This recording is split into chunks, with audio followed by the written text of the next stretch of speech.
আমরা আজকে চলে আসলাম মায়াপুর ঘাট। এই ওপারে দেখতে পাচ্ছেন মায়াপুর।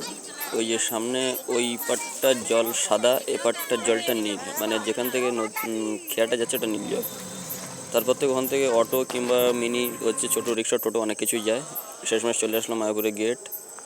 ভিতর ঢুকেই এই যে সামনে রাস্তা দিয়ে সোজা চললাম রুম ভাড়া নিতে। এই যে রুম, আলটিমেটলি রুম অনেক লাইন দেওয়ার পরে একটা রুম হয়েই গেল। এখানে ফ্রি খাওয়ায়, কিন্তু সকাল থেকেই লোকজনের এত লাইন। ওই যে উনুনগুলো দেখছেন ওগুলো ফ্রি খাওয়ার ওই রান্নাটা হয়। শেষমেশ আমরা চলে আসলাম নামট্টে এখানে খেতে। নামট্টে 60 টাকা করে কুপন নেয় খাওয়ার জন্য, প্রচুর লাইন। শেষমেশ প্রায় নামট্টের কাছাকাছি আমরা খেতে চলে আসলাম। তারপর দেখতে পাচ্ছেন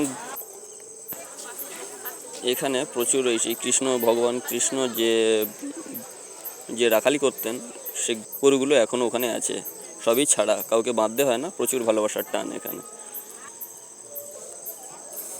একে অপরের সঙ্গে কি সুন্দর ভালোবেসে আছে। মায়াপুরে যেটা দেখা যায় মেন আকর্ষণীয় সেটা হচ্ছে এখনও আছে আগেকার যুগের মতো সেই গরুর গাড়ি। লাস্ট একটা কথা, আপনারা ওখানে রুম নিতে গেলে সকাল সকাল যাবেন। জয় শ্রী রাধা, জয় শ্রীকৃষ্ণ, হরি বল হরি বল।